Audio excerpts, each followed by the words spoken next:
You know, while I am happy at the return of Freerun and getting an additional season, it got me thinking that as a whole, I don't really get to see the endings of a lot of the fantasy anime I like.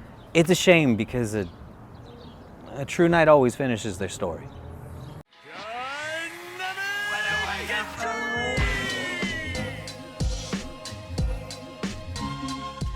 Welcome back, friends, to a different episode of Dynamic Entry. It is I, the professional henchman, your court jester in this wide realm of the internet.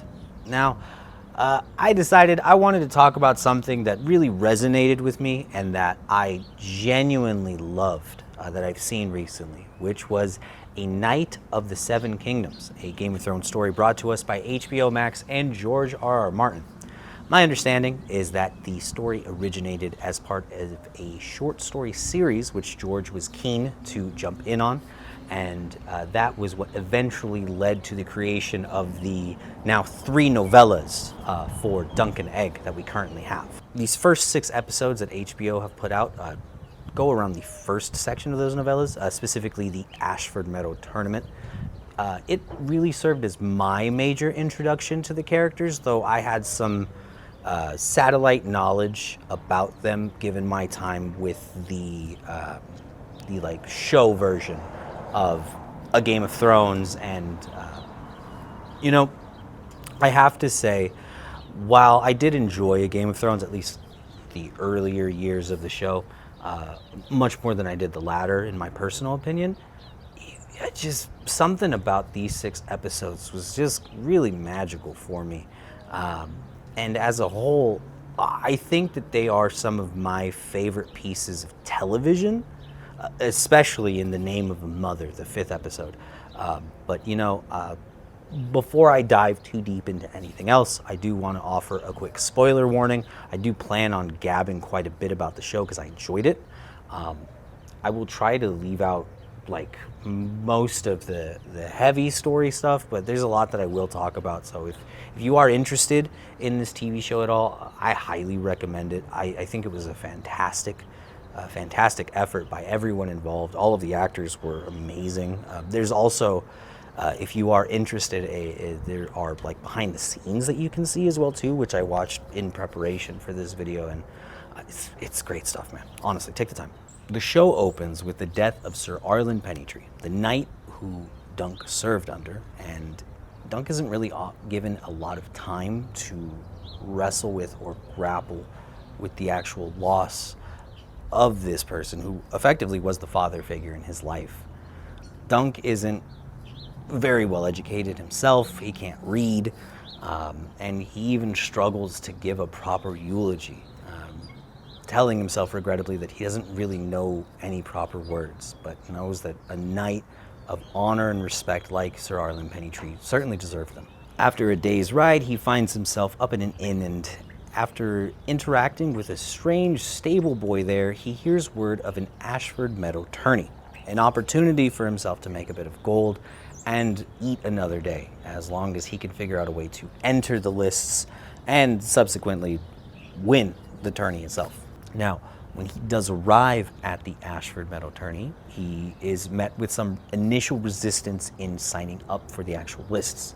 The master of the games toys with him a little bit, but eventually does let him know that while there is a chance that he can participate in the tourney, he will need another knight to vouch for him, since no one was readily available there to witness the knighting ceremony Dunk says happens. So, what's the guy to do? He continues to look around the tourney grounds for a while and starts to get introduced to the cast of characters there. We meet the Fossaway boys, both Stefan and Raymond Fossaway. Stefan's an asshole. That's pretty apparent right away. Though I will say he's got fucking awesome armor. I think my favorite armor in the entirety of In the Name of the Mother is probably Stefan's. After an interaction between the two of them, he continues to make his way, speaking to each of the other lords, and he can't find anybody that's willing to back the claim that Sir Arlen Pennytree served alongside them. It isn't until Dunk is eavesdropping on a conversation between the Targaryen royalty of all people that someone actually throws him a bone. Except this doesn't just come from one of the random lords of the realm, it comes from the crown prince, the hand of the king at the time, Baelor Targaryen. One thing that I think really parallels current times to the story of A Knight of the Seven Kingdoms is the actual class struggle itself and the division between the upper crust of society, which are our lords, landed knights, such, and the lower rungs of society, common folk, henchmen, and jesters like myself. However, Baelor bridges that divide and eventually ends up being the driving force that gets Dunk into the lists so that he can compete. He affirms Dunk's stories that he served with Arlen Pennytree and gives him an opportunity to prove himself as well, which is really, I think, the standout moment there for his character. It would have been one thing for Baelor to be like, yeah, I know who he is, I've seen him, whoop-de-doo, let him in. But it's another thing entirely to offer Dunk the opportunity to affirm his knowledge. In this case, the identity of the Grey Lion of the Lannister house. That gives an opportunity for Dunk to actually show he belongs in the realm of knighthood and has served time as a squire, because that's knowledge that their brotherhood of knights would really only be privy to. It's not something that's common knowledge to the common folk. Dunk himself, as I mentioned, is not an incredibly intelligent person, but here, that experience and that wisdom gives him an ability and a platform to stand alongside his fellow knights. I really like that. So before Dunk has an opportunity to actually participate in the lists and collect his shield, chaos breaks out. There's a puppet show that Tula is doing in which she depicts a dragon being felled by a brave knight. Now, obviously, this was done just to entertain the people. However, one of the vain Targaryen brood, Aerion Targaryen, would take this as a personal offense and claim that this was an act of rebellion meant to incite violence against the royal family.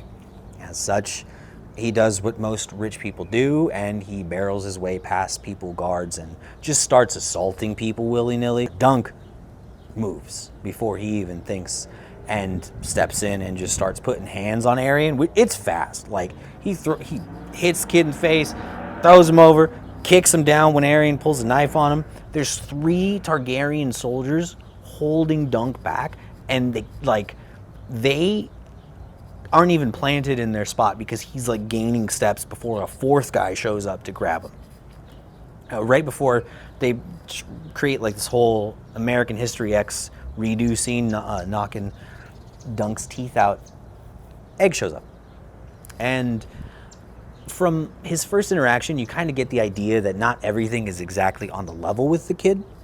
But by this point, if you hadn't figured it out, Egg goes on to reveal himself as Aegon Targaryen, 4th of his name, if I'm not mistaken, and one of the Targaryens, and the missing Targaryen boy who was the real reason that Maekar Targaryen was so pissed off for the majority of the first half of the show. It's because his kids were missing. When the execution of Dunk is called for his assault on a member of the royal family, he's given an opportunity as a knight to recant and ask for a trial by combat. This would give him an opportunity to prove his innocence, and if we can infer anything from the first interaction between him and Aerion and their actual fight, he's gonna beat the brakes off this fucking guy. So it shouldn't be a big deal. Until the kid turns around and he declares a trial of 7, a old tradition by the Andal people who left in Essos and came to Westeros. I think it was Essos that they came from, and brought the religion of the 7 with them.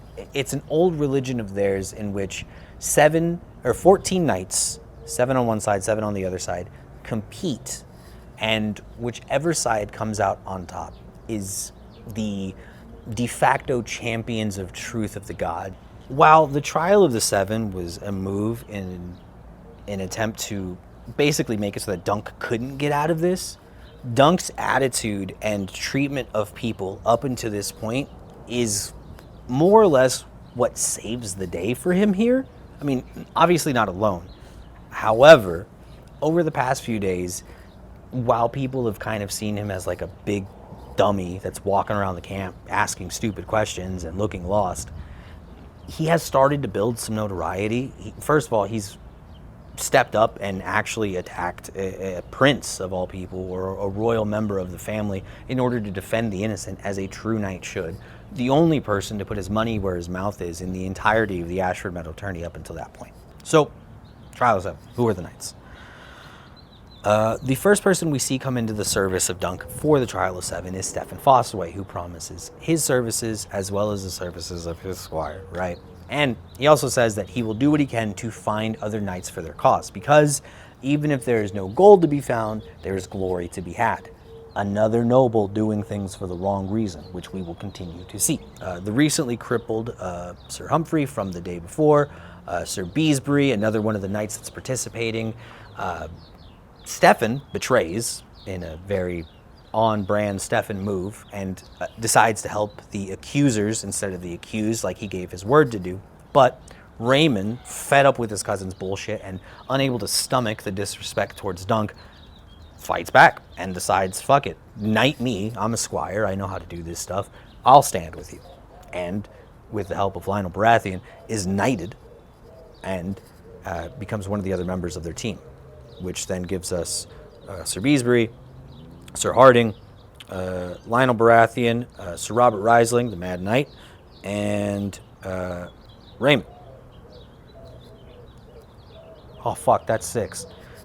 So, obviously, one member down, there wasn't enough people in order to participate. So, guilty verdict, right? This leads Dunk to give off one final plea to the crowd, which is an electrifying moment, because you can see, I mean, everything is tension. Everything about the scene is fucking tense. All he needed was somebody else to stand up with him, and no one wanted to, until, much to the dismay of, well, everyone in the Targaryen family, Baelor, the Hand of the King, rides through the gates and decides to take Sir Duncan's side. When the foray begins, it's fucking madness, and it's like it's the best. It is, in the Name of the Mother, is the best filmed knight combat scene of modern history, because it's disgusting. There's nothing glorious about it. It's terrifying as the riders are breaking through the fog and they can't see each other until they're like fucking like 3 or 4 feet away from their target. They fucking explode off of their mounts into the smoke and then come straight into each other. Mud and blood crashing everywhere. On the design, or on the behind the scenes, they talk about it's one of the few times that they actually use like a physical rig shot and they get on the ground. So the difference there already is massive. The characterization as well between Dunk and Arryn is just so different. Dunk is sloppy. He doesn't fight in a refined manner. It's not a very gracious looking thing. But then you look at our young devil, our young Targaryen boy, who fights like a fucking killer. I mean, he's going for like tricky stabs and stabbing hands and abdomen shots and slashes. He throws his fucking sword at one point, which is really cool. He fights to kill, not for honorable melee or combat. Like, they could not be any different. But as they say in the book, down in the mud and the muck, Dunk was in his element. And eventually, after being knocked down very briefly, he does see the day through and manages to get the upper hand, clearing his name and winning. It's not without its losses, though. I mean, we do lose Harding and Beesbury, who get killed in the initial charge. But the real tragedy comes towards the end, right before Dunk really does a number on Maekar's son. Maekar loses it, and when he sees this, and he just starts lashing out. I mean, like, they have like 2 or 3 knights on him at this point, one of them being his brother, Baelor, and I mean, you see him swing back with this huge fucking mace, and that's what this. At the end of the tourney, they're pulling off everybody's armor, and they're trying to lick their wounds, and Baylor steps in. He does one final assist as he instructs them not to use oil, which would cause infection on Dunk's wounds, and instead to use hot wine to peel him out of his armor. But as they peel his own helmet off, it shows his concave skull, his exposed brain, and the prince falls and dies. It's rough, and takes us right into the final episode. Like, it's just... It's such like a weighty moment, and I actually really like that the beginning of the next episode juxtaposes it so hard with the fucking maester and Lionel just standing there, just... It's fantastic. At the end, we see that Lionel makes an offer for Dunk to join him, which Dunk ultimately refuses. Raymond hooks up with one of the camp girls that was actually with Stefan, but, you know, who cares about that? I don't want to get into the messiness of that whole situation. And everyone sort of parts ways, but not before Makar requests one last meeting with Dunk, kind of to not clear the air, but just to finish things up, and also to make a request. Egg, who did effectively serve as Dunk's squire during the tournament, makes a request of his father and says that he does want to continue squiring, but he won't do it for anyone else but Dunk. Dunk counters, saying that at first he's not willing to because he doesn't want to continue with princes, but then feels as though it would be the right thing to do. So he offers to take him on the road if it means that they're going to be squiring together, which initially Makar refuses, but eventually does like have Egg go with him under these conditions. But it's like a ruse. They make it look like Makar's none the wiser and that Aegon runs away. But they decide to proceed with the plan. And we see my favorite shot of the entire, of all of Game of Thrones now, I think, which is the three of them, Sir Arlen, Pennytree, Egg, and Dunk, riding into the sunset, which partway through the road, Sir Arlen leaves off into a grassy field on the left, and the boys go right, or the boys keep going straight, but it's like, oh, it's just such a beautiful little scene. And I mean, the show as a whole, it's really condensed, like scorpion venom condensed. It's just 6 really meaty episodes, with, I think, the highlight of them for sure being episode 5. In the Name of the Mother is a fucking nuts episode. I've heard a few people complain about the lull of the backstory partway through, but I think it's necessary. And it's kind of dream sequency, you know, so whatever, I think it's fine. Overall, it's technically a tournament arc, which is, I mean, that alone is probably why it's as amazing as it is, right? Because who doesn't love a tournament arc? I love Steely Pate. I love Raymond Fossaway. Lionel Baratheon is my favorite character in Game of Thrones, next to Dunk, who's my other favorite character in Game of Thrones. It's great, man. It's a good time. Everybody put a lot of fucking effort into this show, and you see it listening to the actors, watching the behind the scenes, seeing how enthusiastic everybody was about the project. They seem to have done a really good job of owning a lot of the practicality of it. I mean, they constructed a bridge that they used for like maybe 2 or 3 shots. The fog machines that they used to get the fog going for the 5th episode was nuts. Apparently they had a huge problem with wasps as well too, because they were using like a sugar compound mix for the fake blood, so everybody kept getting attacked by wasps if they were wearing the sugar compound. But like, it's cool to hear about that stuff, but it's also, it's super refreshing because it's all practical, or at least a majority of it that I saw or that I got to experience was like practical, right?